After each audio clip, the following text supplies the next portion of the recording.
Well, politics, yes, politics. The registration of the All Progressive Congress, APC. Sometimes I wonder if I get it right when I just attempt the full thing, and that's why they go with this acronym.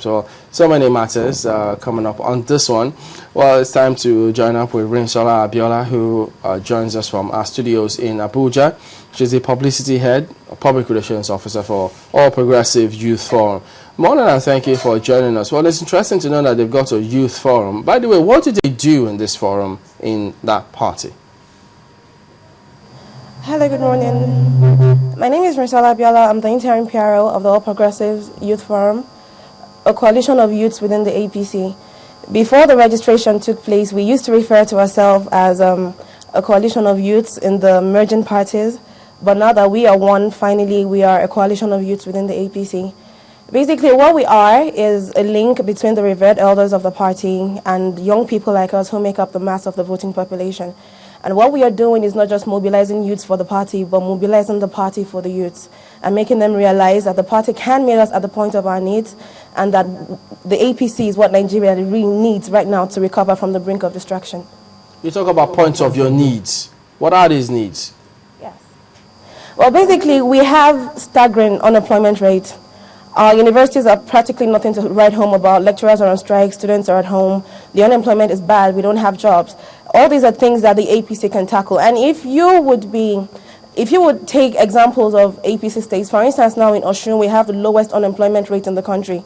And it's basically at 3% right now. So that is what we can do. That is what we have to offer. And that is what we are marketing, to make people realize that the APC is not just about talk.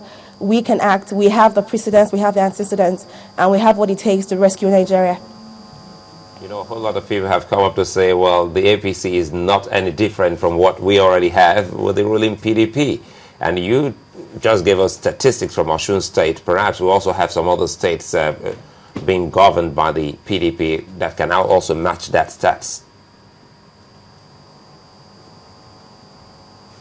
Well, basically, let us try to compare states that used to be in the control of the PDP and are now APC states. For instance, I'm an indigene of Ogun State, and the last time I was home, I was surprised because of the level of development that I am seeing presently now.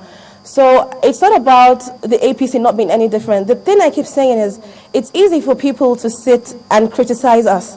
Basically, it's not just about you telling us what to do from the sidelines. If you think there is something about the party that needs to be changed, why don't you come in, not because of what the party is, but because you have something to contribute to make the party into what you believe that it should be. That's basically where we are right now.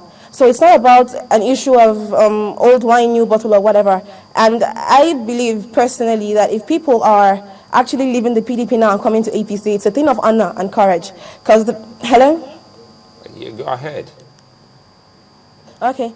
It's a thing of honor and courage for them to actually leave the ruling party now and come into the APC. Because the PDP is holding sway. They can afford to get whatever it is that they want by remaining in there. But the fact that we are doing something right means that they want to change and they want to come with us. So I don't think there's anything wrong about that. We are different. It's not just about saying it. We have proven that we are different. Just recently we asked a couple of questions about having young people in the driver's seat in some of these political parties. And you say you have your own youth wing. Perhaps tell us more what kind of programs your party has for the Nigerian youth. Okay.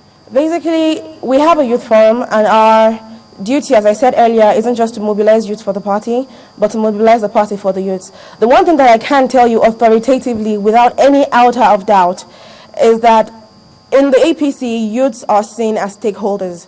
We discussed with our party elders, they're practically just a phone call away.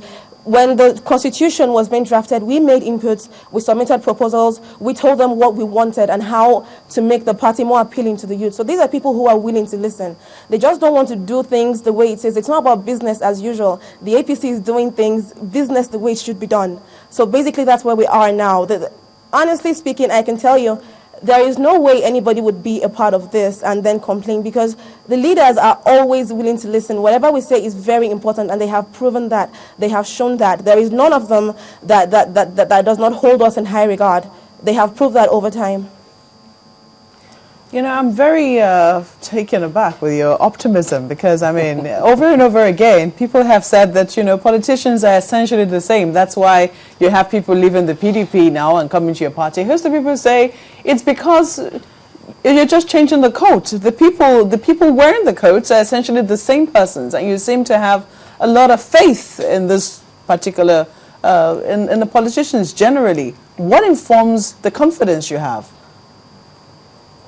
Well, I can tell you authoritatively, I believe that it would be very uncharitable to tag all those who left the PDP for APC as old wine in a new bottle or whatever. Basically, the governor of my state, Senator Ibikunle Amosun, is taking giant strides. After he ascended the throne of leadership in Ogun State, he was able to turn the IGR, the internally generated revenue of Ogun State, from 700 million under the PDP to over 2 billion naira monthly as we speak. And that he achieved within less than a year. I can cite an example of Chief Aldo, where he is very, very open, very forthcoming, very warm with us, the youth. Any of us can approach him at any point in time. So as I said earlier, if they are leaving the PDP and coming to the APC now, it's because they have accepted responsibility that the PDP is not doing the right thing and that they need to belong to a body of progressives. I think it's something that we should actually commend them for and not condemn them. It takes a certain level of courage to agree that, okay, you belong to a party where things aren't really being done, and then you're willing to leave that party despite the fact that they are in power. I think it shows that these people have a lot more than just selfish ambition at stake here. They actually do have good intention, that they want to do good things. My optimism, basically, I don't think I'm being optimistic. I think I'm being very realistic and I'm being very sensible. Anybody can see from the projection, the PDP is leaving Nigeria right now at a state that is even worse than where we were under military dictatorship. So what is the point in having democracy? What we want to do at the APC is establish democracy not just as an event that happens every 4 years, as the PDP has been doing, where they remember the electorates whenever they want to run for office. No, we are establishing democracy as an institution. A party has been born that is going to serve generations that have not been born. That is basically what we are about. We are establishing democracy as an institution. We are making it more encompassing, all-encompassing. We are engaging people. We are at the point where we are organizing town hall meetings. This month, hopefully by the grace of God, we should engage the Youth Council of the PDP in a debate. Next month, by the grace of God, September, there should be a Lagos State town hall meeting where people, our political youths and those who have lost faith in the system can actually come, and then they can engage us. They can ask us questions, and the party elders will be there. I'm also not just being optimistic, because frankly, we had a conference in Abuja around April, and the elders of the party were there. So it shows that they actually do have regard for us. It's a normal thing, basically, for politicians to want to adopt a use and dump kind of attitude. But I can tell you that from what I have seen so far, the fact that we are used to the PDP's way of doing things does not mean that we should judge everybody else by that standard. I think it's absolutely unfair. You know, you mentioned some examples when you were talking, and, you know, you mentioned Chief Aldo Ogbe, who is now a member of the APC. A lot of people they had wonderful things to say about him when he was in the APC, and now they still have wonderful things to say about him. So it's not about their personality as such, I mean, but in terms of what their party has been able to achieve even while they were there. That's on one end. And if you now look at, you're talking about democracy. A host of people have said, let's talk about democracy, even in the states controlled by the, should we say then ACN, now APC? And then one of the things they take you to is local government elections. And they say, look, assuming this were, you know, they were at the national level, and they, you know, also took care of INEC, you possibly might be seeing the same thing at a national level. What do you have to say about that? Well, basically, the local government elections in my state, they held very peaceful. There was no hustling about that. On the national level, I would say that Nigerians should give us a chance to repeat the achievements that we have had in our states at the national level. So if anything, Nigerians should be more forthcoming. They should be more open to our ideas. We have achieved a lot of things. You can look at states like Edo, Ekiti. In Ekiti today, we have a social welfare scheme for the elderly. That is us coming out with social welfare programs. So I think we really need to do these things on a national scale, and we need to be given the chance to do that. So that's about all I can say about that.